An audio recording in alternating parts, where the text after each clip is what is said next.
Resident Evil 4 looks incredible, but more importantly, the gameplay changes, they are insane. The opening of the game seems to have a flashback of Resident Evil 2 Remake. He talks about the events in 1998 Raccoon City from Resident Evil 2 Remake, and then also talks about the present on how he had no choice but to help find the president's daughter. Now, once you actually start, you start in a dark forest at night, trying to find out two police officers. Now, in the original, the police officers would take Leon to the village, but it looks like the remake is slightly different. Seems like the remake is getting a similar treatment to Resident Evil Village, where you started off at night and then eventually reach the village by the morning. Now, the first house you enter, which looks super creepy, apparently a villager charges at you and you just end up kicking him and breaking his neck. Again, this has been told by the ones who played the demo. That's why in the gameplay video, you do see a man with a broken neck coming at you. And it looks like a few villagers will start attacking you in that house as well. Talking with Hunnigan is done via cutscenes, at least in the opening part, which is again very different from the original. You also see Leon jumping out of the window, but that happens at night instead. Looks like he gets out of the area and eventually enters the village by early morning, it seems, where he sees the police officer getting burnt. Holy shit.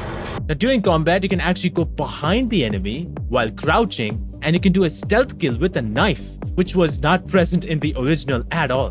Now, the villagers are a little bit more aggressive, and when they get the hold of you, you can get away from them or stab them using a knife. They will also try to attack you in different manners, but you can break free from it. Leon kicking skills are back, which is awesome. He can also take out items such as lanterns, so when he shoots the lantern, it drops and that area gets burned. Leon cheesy lines are also back. Bill me for the repairs later. The remake will not be a remake if those lines are not there. Once you knock the enemies to the ground, you can finish them off with your knife. You can also block the chainsaw man with your knife.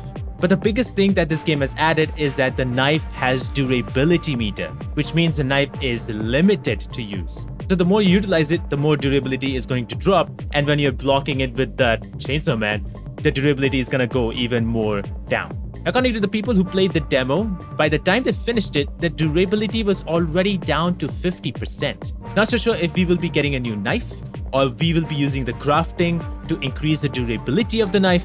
Not so sure.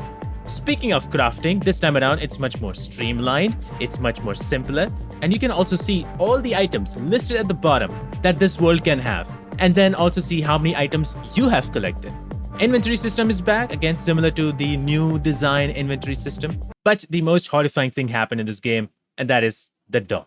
In the original, near the beginning, you can actually save the dog, but it looks like this time around, you are too late. Those bastards! Also based on the trailer, Salazar looks a lot creepier, and you might get a playable section with Ashley because in the trailer we got to see Ashley running in the dark. She does look a lot better in my opinion, and her infection might play a different role here.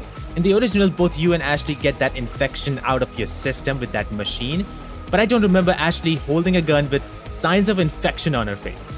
Mendes looks like a Mr. X guy, and based on the rumors, he might get that Mr. X treatment where you're running away from Mr. X. The big giant monster that you fight in the middle of the game is also back. Overall, it seems like most of what Resident Evil 4 had in the original is been brought back, but there are a few changes here and there. The game seems to be starting off like at very late night to the early morning and then eventually to the night section, and everything just looks incredible. Hopefully, we get to play a demo section of the game pretty soon because Capcom did not announce the demo officially. However, there are rumors of the date when this demo will be dropped. You can watch this video right here to know all about it and even more.